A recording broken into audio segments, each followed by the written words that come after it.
Hey peeps, welcome back to Hypo HO, Speed Tips and More for the Average Joe.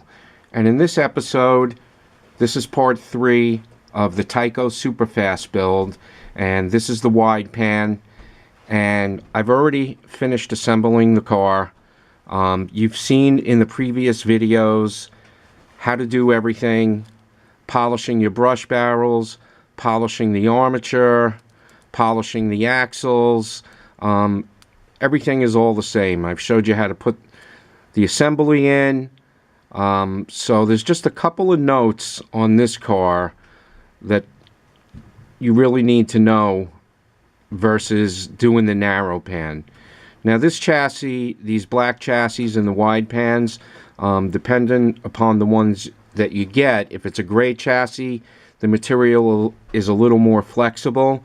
These black ones, even with doing the heat treatment, they are a different material and they are a little more brittle. So I don't recommend spreading them apart like I showed you in the previous video. You don't want to go any more than a toothpick. So that's number one. Number two, when you're putting the double spring in, this is what you're going to want to do. Hope you can see that. You're going to want to assemble it onto the front bulkhead first. And if you see, I brought this side here over to here to keep it in place.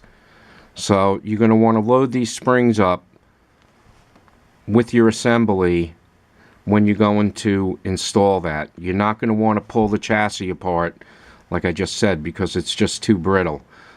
So that's another thing you're going to want to do.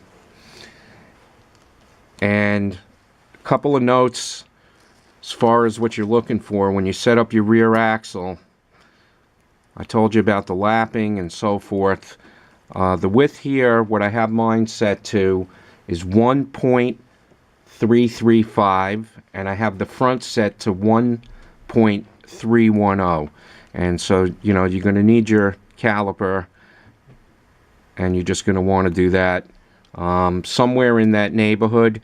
And, you know, we're racing on home track. It's not Hopra, so, you know, it's not super critical, but I want to get you in the ballpark. The other thing is the finished tire height. Now, on this one, in my parts list, I have the Viper .265 wheels listed. This one here, I use the BRST .300 by .275 wide, and I've got a finished height with my tire of .51. So you're going to need a couple of different tires to get your height dialed in, depending upon the track that you're running, and it's a good idea to always do that anyway. So that's another point. And the other thing is, this car here, I went ahead. Now, you don't have to do this, but if you want to give it a shot, not the end of the world if you screw it up.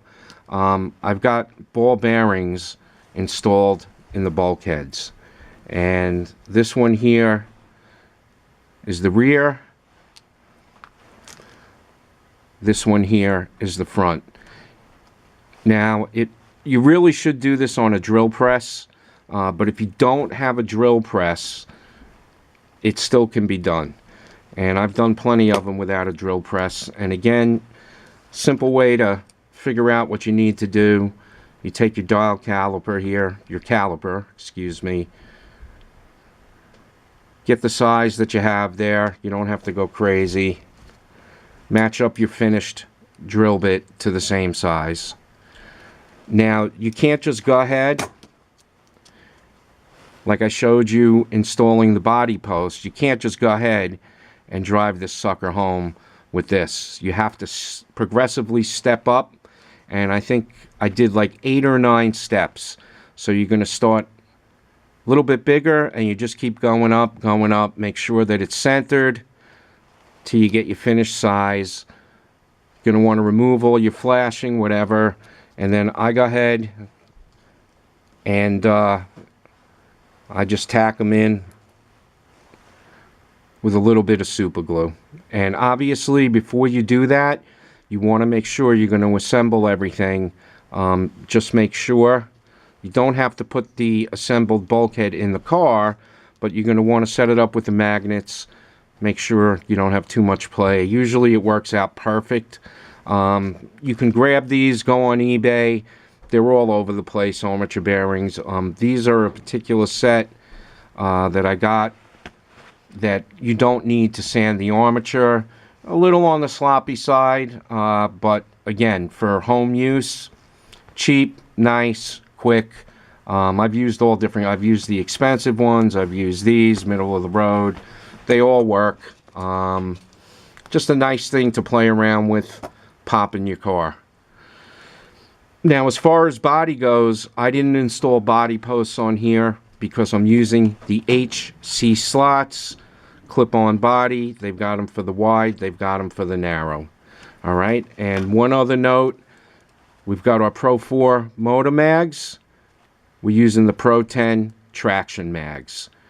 And that pretty much wraps up these Tyco cars. And, you know, you got to play around a little bit. You got to experiment. And you'll get it. It's, you know, I've given you enough information, given you a parts list. You've got a good baseline to really play with these cars, hop them up, and get them running really, really fast. So we're going to go run this one in the back, see what she's all about, and see what we got. Alrighty. Okay, peeps, let's see what we have.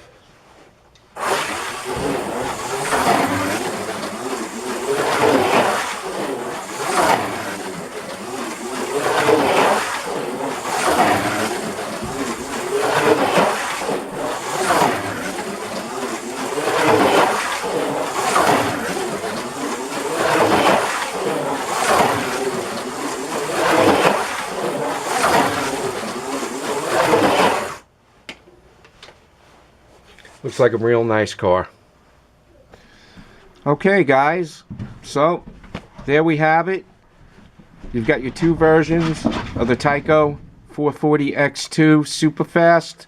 One on the mild side, one on the wild side. And this car runs really well. It's going to run even better once it starts breaking in a little more and gets a little more track time. You guys have all the information you need to build up some real sweet cars, the Tycos, and my videos on the Lifelike. I hope you enjoyed the video build. Thanks for following along. And I think I'm going to be finished with doing cars for a little bit. And I think I may move on to doing some scenery. See what happens down the road. Alright guys, peace out.